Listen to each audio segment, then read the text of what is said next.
I started asking interviewers this one question, and every single time I would ask it, they would get tripped up, but it would give me the opportunity to address any concerns they had as a result of my interview. So I'm going to share with you the 5 interview questions I generally ask. The first question I like to ask is, how do you and senior leadership respond to errors in the workplace? I ask this question because some people in senior leadership are very not nice when it comes to lower level employees making errors. Based on the interviewer's response, I'm able to gauge if senior leadership and management are going to be more of the nurturing type and walking a lower level employee through their mistakes so that they don't make it again, or if they're just going to be really annoying and very disrespectful about it.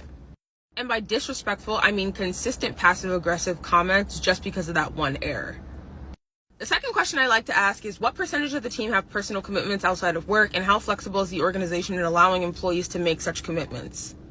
If you remember in my other video where I was saying it's really important for me to know my manager has a family, this is the kind of question I would ask to gauge how many people on my team have families or personal commitments, and if my manager has a personal commitment.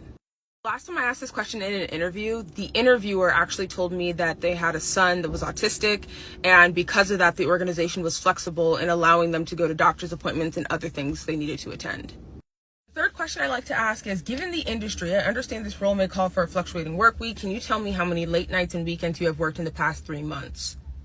I like to ask this question actually for 2 reasons. The first reason, I want to know what the work-life balance is like. It's going to be really annoying to me personally if I know that I'm going to be working weekends every single day or always working in the evening. The second reason I actually like to ask this question is for salary negotiations. If I know that it's pretty consistent to be working late nights and weekends, I want to make sure that my salary is comfortable enough for me for that reason.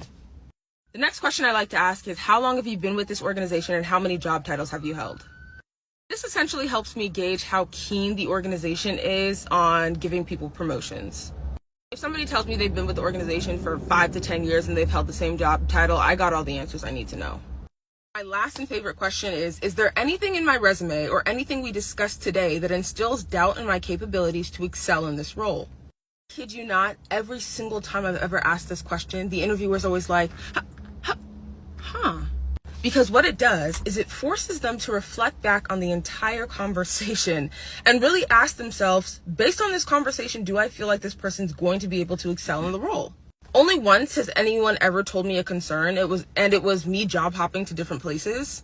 But what it did was it allowed for me to reinforce my capabilities because I was able to address that concern.